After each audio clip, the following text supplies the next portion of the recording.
Hey guys, I'm kicking off 2024's series of Batman reviews with a review of Batman, the 1989 movie adaptation.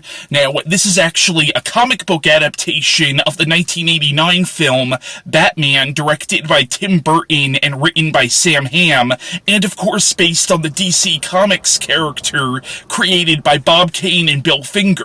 Now, this was published by DC Comics in 1989, the same year that the movie came out, and this was written by Denny O'Neil and illustrated by Jerry Ordway. Now, Denny O'Neil was no stranger to Batman. He had a classic run on Batman in the 70s that really did sort of return Batman to being the dark detective that he was in the older Batman comics from the 30s and 40s, and he really did move the Batman comics away from how goofy they got in the 50s and 60s, and in a lot of ways he sort of set the template for the stuff that Frank Miller would do with this character in the 80s, and in some ways set the template for the Tim Burton film, which is why it's kind of apt that he would do the comic book adaptation of the movie. So Denny O'Neil, he was a legend in the comics field, which is why it's kind of unfortunate that this comic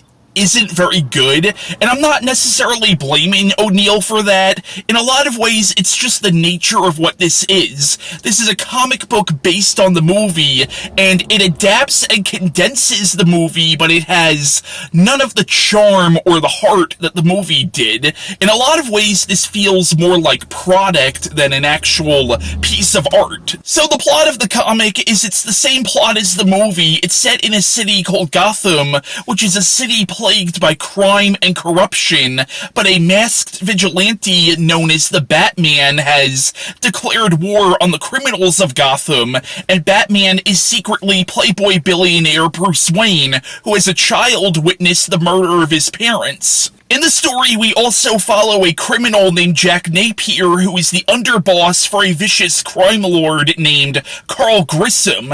Now, Napier is also having an affair with Grissom's wife, and he finds out about this and sets Napier up. Like, basically, he tasks Napier with leading this robbery of this chemical plant, but then tips off the police, and Batman intervenes, and one thing leads to another, and Napier is shot in the face and then falls into a vat of toxic waste acid, which turns his skin chalk white, his hair green, and his lips blood red, giving him the appearance of a clown. He also gets plastic surgery that gives him this permanent smile. After this, he goes completely insane and becomes a criminal known as the Joker, and after killing his boss, he takes over the Grissom crime family. He also starts putting these dangerous chemicals inside beauty products, poisoning the citizens of Gotham, and now Batman, along with journalist Vicky Vale, have to stop him.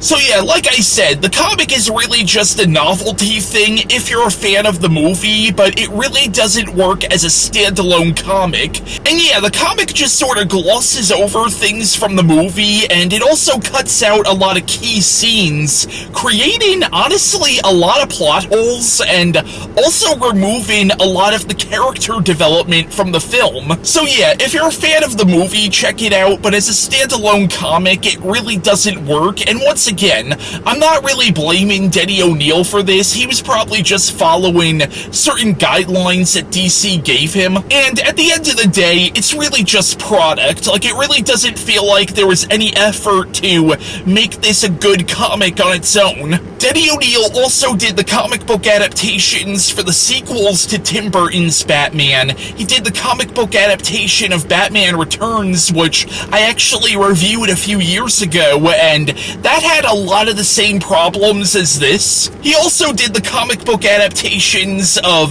Batman Forever and Batman and Robin. So yeah, that was my review of Batman, the 1989 movie adaptation by Denny O'Neil, and bye.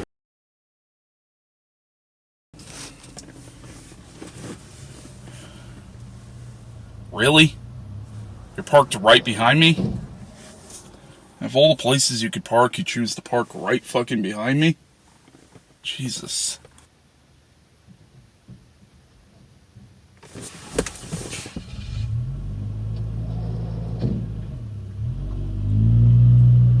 Okay.